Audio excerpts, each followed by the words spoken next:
Hello and welcome into the Recruiting Blitz. I am Greg Smith, Senior Recruiting Analyst here at Inside Nebraska, and I am joined once again by digital content extraordinaire Jansen Coburn. Jansen, how are you, man? Man, I'm doing good. Greg, how are you doing? Doing well. Like it's been an interesting week around here in Nebraska football and really Nebraska sports. It feels like there's so much happening. We were kind of talking off pod about this before, and you got baseball is in full swing. Like we just had some volleyball stuff happen. The basketball transfer portal is, as Steve Mark is definitely in full swing, and then the Friday football Night transfer portal. SmackDown.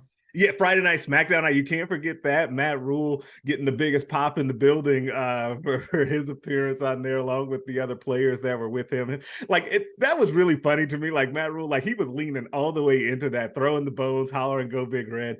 It's just a totally different thing to see than coaches pass, and it's not just a frosting. Like it goes like before him of like seeing Matt Rule so active in wanting to do basically everything to where it feels like he has to be cloning himself.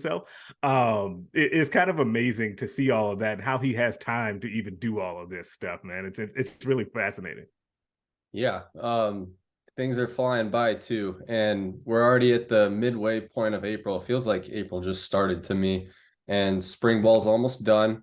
They're still full swing in recruiting. They had a small visitor weekend. I think it was only one visitor, if I'm not mistaken, this past weekend.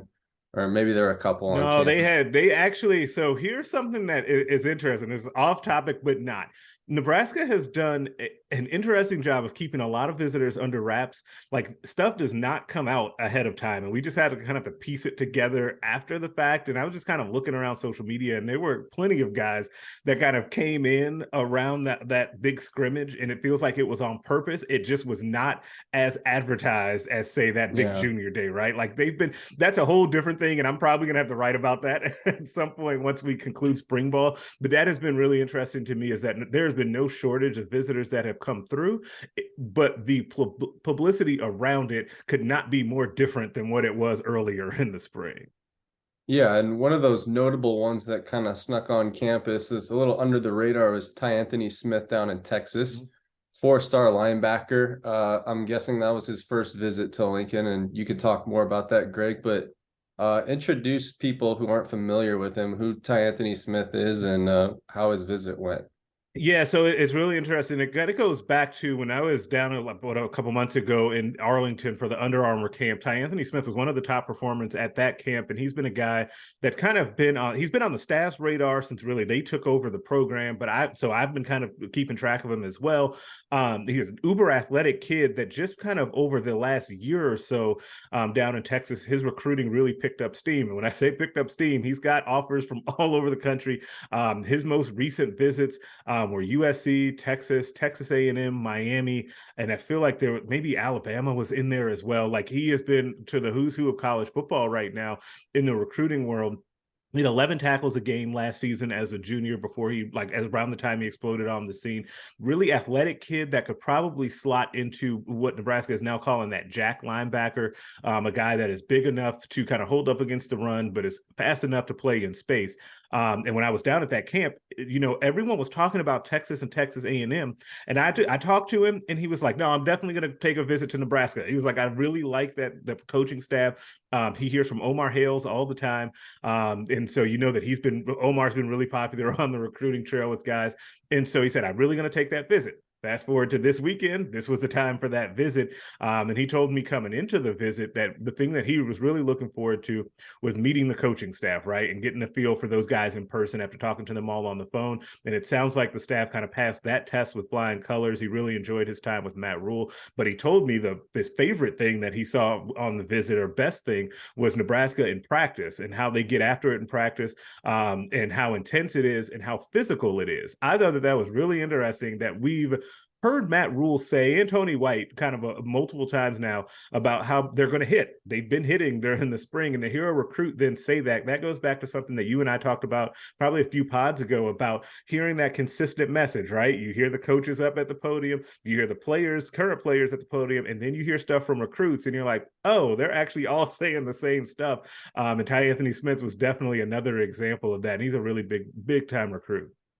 Yeah, and you mentioned his recruitment's kind of wide open. I think I saw that his future cast was Texas A&M, but I saw him tweet himself that his recruitment's 1,000% open. He did So say that. I know guys say they're 1,000% committed or 110%. So whatever the percentage is, we'll see. Take that for what it's But the worth. thing is yeah, and also like we could say like yes, his future cast looks at A&M and Texas is really involved, but he told me right now the only official visit he has set up is USC on June 16th. So he's like all that about Texas A&M, and USC is the only team right now sitting with an official visit. So I do feel like it's really wide open right now with him. Yeah, definitely. There were other guys on campus, and those ones that were on campus, they've been on multiple times, so it doesn't. They're kind of sneaking on, it seems. One of those is Tyson Terry, who's back for a third time. What did you learn about that visit in particular, and where do just things big picture stand with him? Sort of the schools that are factoring in his recruitment right now. Yeah, it's really interesting to me what's happening with Tyson Terry. It reminds me a little bit of what we talked about last week with Omaha Central offensive lineman Caleb Pyfrom, right? When we were talking about Nebraska kind of on the outside looking in, but I kept saying, hey, wait a second and let's see if this new staff can kind of make up some ground. It's the same exact thing with Tyson Terry. I think that in kind of knowing him and his family fairly well and talking to those guys, like, first of all, the visit went well again. Like it's another situation where he continues to come back because he's getting really good vibes from the Nebraska staff. And one of the things that they've done well with Tyson is continuously show him like strong, consistent attention, right? I think that that's something that had been kind of lacking with the previous staff. And I think that he's a kid too, in particular, that I just feel like he's got a little bit of a chip on his shoulder. He plays that way as a big time wrestler and a defensive lineman. He plays some offensive line as well for Omaha North, but I think he's going to be a defensive lineman in college. Like he's got that chip on his shoulder. And when guys have that, you need to show them consistent attention, right? Like you can't just kind of do the little drive-bys in the school and kind of just come in, stop by and say hi, and then think that because he's in Nebraska, he's just going to automatically pick your school. No, you need to show up at the school multiple times like they did kind of in that contact period, and then continue to invite him on campus. And then when he gets on campus, continue to have someone with him, right? And remember what I don't know, you might not have seen it because you were busy filming stuff and getting those clips, is that when he was on campus a couple of weeks ago, he was there during one of those open periods. And I noticed that there was always someone with him, whether it was Omar Hales, another staffer, he was talking to Terrence Knighton. And I think those little touches are things that really go a long way. And I think Nebraska has made up a lot of ground. As far as teams that are kind of also in the mix, it's kind of the usual suspects in the region, your Iowas, Iowa States, Kansas State, Minnesota, like those schools are all kind of in the mix for him right now. But I think as he goes along, I think that if he wants to, he's going to collect some more offers from around the country. I think he's a really nice prospect. Yeah, he seems more like a Big Ten. He's going to play in the Big Ten at some point. Yeah. Another in-state guy that was back on campus was Isaiah McMorris, 2024 class. I think he recently took a visit to USC. So a lot of good suitors. I think Oklahoma's another one that's hard after him. So what are your thoughts on Nebraska getting him back yet again?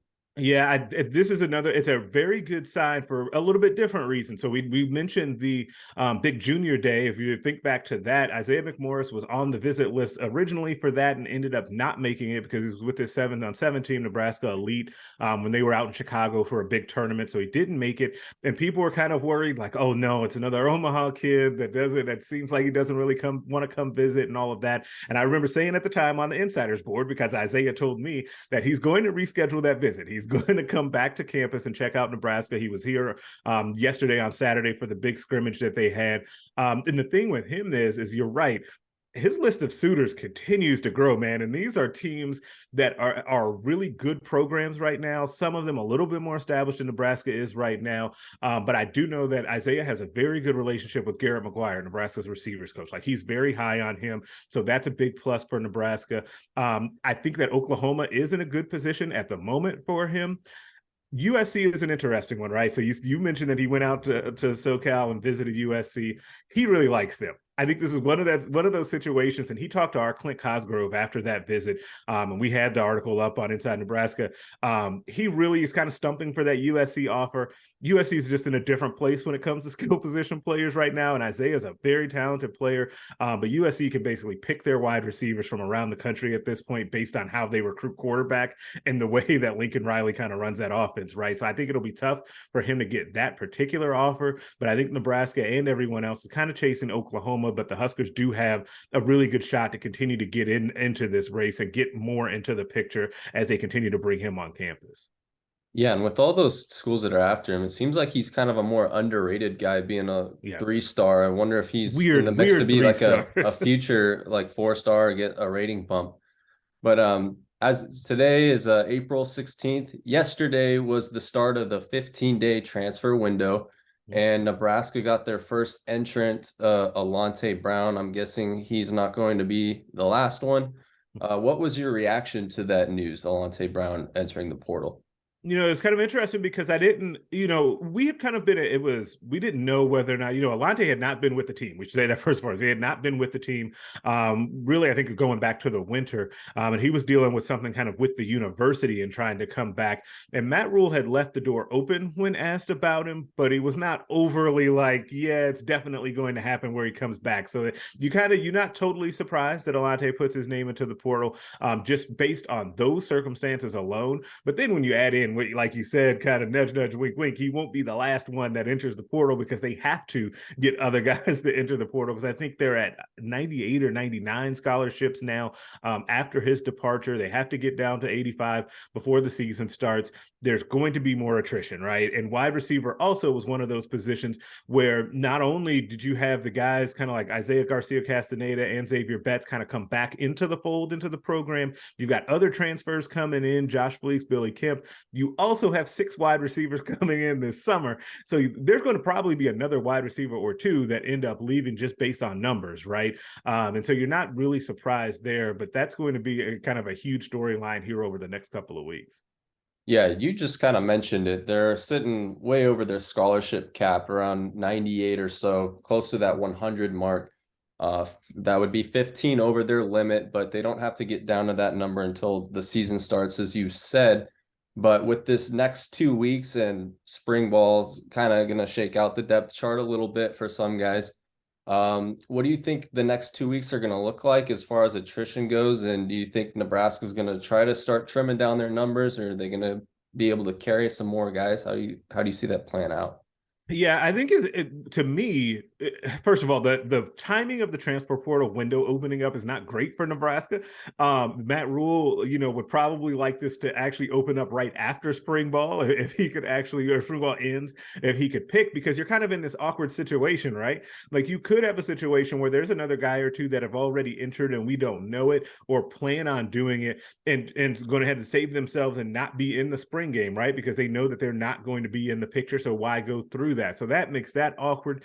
Once spring ball is over, though, I definitely think, as Matt Rule said himself to us, that they're going to have one-on-one meetings with everyone after the season and have really open, honest, frank conversations with different guys on where they are. So I think coming out of those meetings, right, probably the day after the spring game, so next Sunday, then I think you're going to see kind of a flood of guys kind of enter the portal, because they'll only have one more week to kind of enter during that open period, or like 5 more days to kind of enter during that period. I do think you're going to see a lot more. And I think it's going to be kind of multiple. One, from those conversations.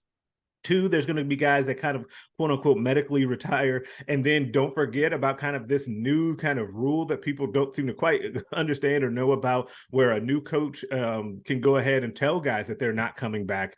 And now in that situation, and we had this question come up, in that situation, remember, the university is still on the hook to pay their scholarship and their stipend, right? So they're still in their room and board, so they can still go to school for free and do all of that. They're just not on the team, which in a way I actually think is a really nice thing. You kind of have that security, and then the school is just on the hook at their discretion to be held. And Nebraska could do that. They've obviously got the money to be able to do that. USC used this rule quite a bit when last year when Lincoln Riley took over their program, so it's not unprecedented either. Yeah, and this has big implications on recruiting as well, because Matt Rule hasn't talked about it a lot, but obviously there's in his mind, I'm sure there's positions of need, and then there's positions where they have too many guys. Like I think they have over 20 scholarship defensive backs, which is well over what they need. And so he might need some room to go add a guy from the portal. I don't know what position it might be that he would want to add, but at some point he'll probably want to get those numbers down so that if he needs more depth somewhere else, he could do that. But sticking back on the recruiting and the class that's coming in, we are now at 3 commits for Nebraska. Ashton Murphy was the 3rd commitment. He happened since our last recording. What was your reaction to the news that he committed to Nebraska?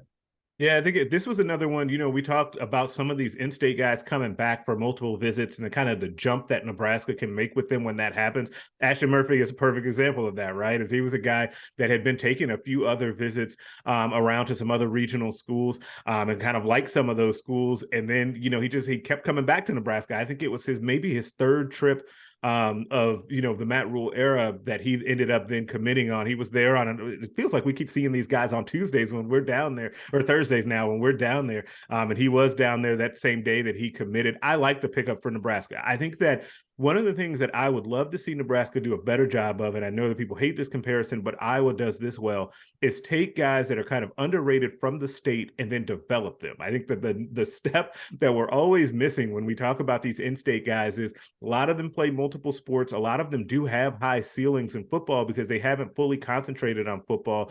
And they can be developed when they're in college. If you can get that developmental piece, I think that you've got a nice player in Ashton Murphy. He's a kid that's like 6'5", 240 with no bad weight on him. If you've seen him, he's a really good-looking athlete. He's quick enough to be able to shoot those gaps on the defensive line that Nebraska would like him to do. But he also can bulk up some with some good weight, because I think that one of the things that we have to kind of get in our minds is that Nebraska is going to want a little bit quicker defensive linemen at this point, right? Like they don't want, big 315, 325 pound guys on the ends, especially to just take up space. They want to attack and create havoc in the backfield and get after quarterbacks and all of that. And I think, Ashton Murphy is a real good example of the type of athlete that they want to get on that defensive line. Yeah, and I think it's good you mentioned how Iowa does a good job of finding those kind of under the radar guys in the 500-mile radius and developing them. And I think Matt Rule is aware that that's been a problem at Nebraska. He talked about how he wants to have those good camps and find those guys that are going to those FCS schools and getting drafted, and then bring them to Nebraska and not let them slip through the cracks. And a good example of him starting with that was getting Jason Machachok, who was going to North Dakota. But sticking back on Ashton, it's interesting.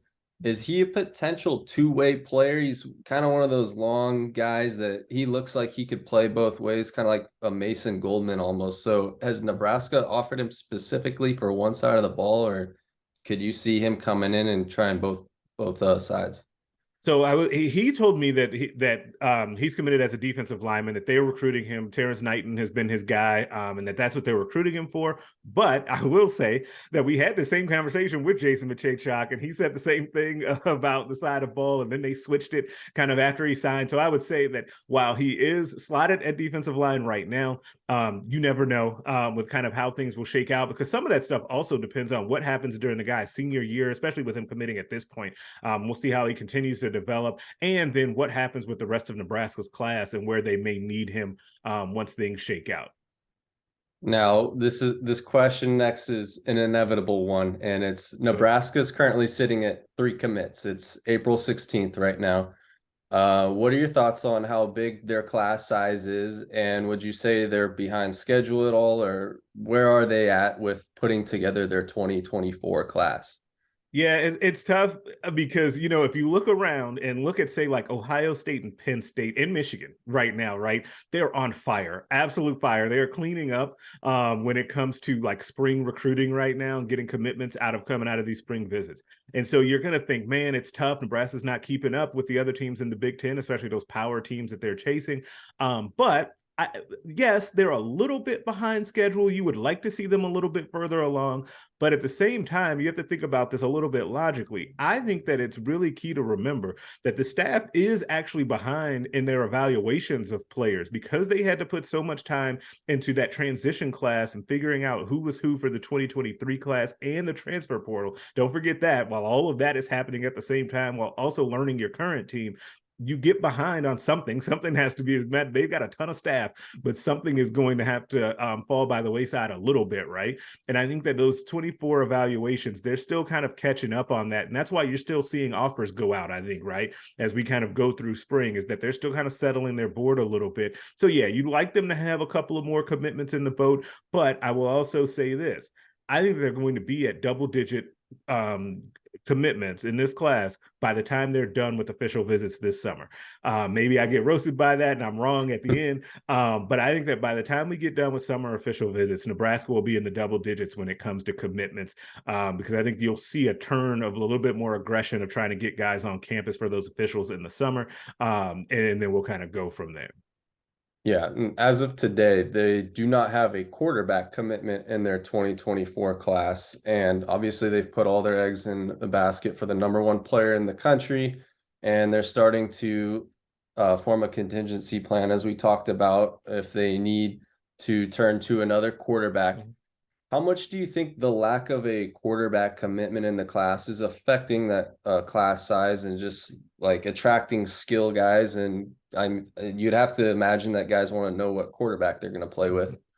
Yeah, I do think it matters some. And it matters to me. It actually matters more, not just for, knowing what quarterback you're going to play with if you're, say, Isaiah McMorris, even though that would help. I think it's more because the quarterback is almost always the ringleader of the class, right? He's the guy that basically starts up the group chat that everybody's in. And he's the one that's reaching out to guys on social media and trying to keep in touch with those guys to be able to do the peer recruiting thing, or when he's out at 7-on-7 camps or Elite 11s and all of that sort of thing, or different, like a rivals camp, like he's the one that's out there doing that. And so that missing that part with a quarterback, I think does end up hurting you somewhat. And that's where you need, and it becomes really interesting to look at kind of the building of a recruiting class and how you need some guys that are really outgoing that can help peer recruit, because that stuff matters, right? Especially now when you're in a situation where so many of these guys know each other from either playing high school ball or from being on the 7-on-7 circuit or bump into each other at camps. It's easier than ever to keep in contact with guys, on social media, or there used to be a time where the #1 player in Nebraska would have no idea who the #1 player in California was, and they would never cross paths, right? But now they might, and if they don't, they might just see that guy either on a visit to the school or just see him on social media, think he's cool, and start talking to him, right? It's just a totally different landscape and how interconnected these things are. But I do think that plays a little bit of a role in the recruiting class, and I do think that you'd see a bump if they had either a quarterback, which would be the best case scenario, but also some really big name personalities in the group too. Yeah, and I'm going to throw this last one at you, Gray. We didn't necessarily plan to talk about this, but we talked about it off pod. They had that big junior day visit, and they didn't really get a lot of guys to confirm official visits out of that weekend. And I think that might play a little bit into why they're only at 3 commits, is they haven't had a lot of guys come for officials. But speaking of official visits, the rules have changed for the NCAA. They're going to allow guys to, I think it's unlimited officials, if I'm not mistaken. So is that can that help Nebraska, or do you think that's going to be able to allow some of those guys that came during that big junior day consider to come back for an official? How do you see that sort of shaking out? Yeah, that could actually, my first thought, honestly, with that, and you're right, it's unlimited official visits starting in July, which means that they can start that when the season starts, right? Because it's a dead period at that time anyway. So when the season starts, they can take unlimited official visits. Where I think that could actually help Nebraska is exactly what you just laid out. Let's say that there's a player that came for that big junior day that's oh, I'm kind of on the fence about Nebraska. I liked it, but should they really get one of my 5 official visits? And I really don't know, but I do want to take some game day visits in the season. But then Nebraska starts off well, right? Let's say that they start off, 5-2, and they're really playing, much better ball than we had seen, and the atmosphere is rolling. You know how that place would be at Memorial Stadium if that happens. Yeah, then you're going to want to get some of those guys to then come in and say, hey, look what we got going on here. And you could make up ground quickly if you're Nebraska in that case. It'll be real interesting to see the strategy behind how schools end up using those unlimited official visits, because you have to balance whether or not kids are just taking a free trip for fun, which that doesn't happen as much at Nebraska because people just aren't taking for fun official visits to Lincoln, Nebraska. As nice as it actually is, they're just not going to actually do that, right? But you also have a thing where the school is on the hook for all of that cost. That's an extra cost, because don't forget, and I don't know if people really think of it this way, when there's an official visit, it's not just the prospect coming in, right? Nebraska pays for 2 additional people to come as well. That's 3 people that you're paying for flights and hotels and food. They go to nice restaurants on those visits, all that stuff, right? And so that adds up quickly. So not every team is going to want to be out here using unlimited official visits as well either. So it'll be real fun to see what the strategy is behind that. Yeah, and we got more coming up with the spring game next week, and there'll be more guys on campus and more to talk about. Yep. But I'll save those questions for you for next week. So, Greg, that's all I got for you. All right, man. Sounds good. And another great episode here. Appreciate all the support. You guys checking out this podcast every week. Make sure you tell a friend about it as well. Spread the good word about the Recruiting Blitz. While you're doing that, make sure you like the video, subscribe to the YouTube channel to get those videos directly into the feed. Pop over to Inside Nebraska at nebraska.rivals.com. You can catch all the written content as well, and we will catch you guys next week.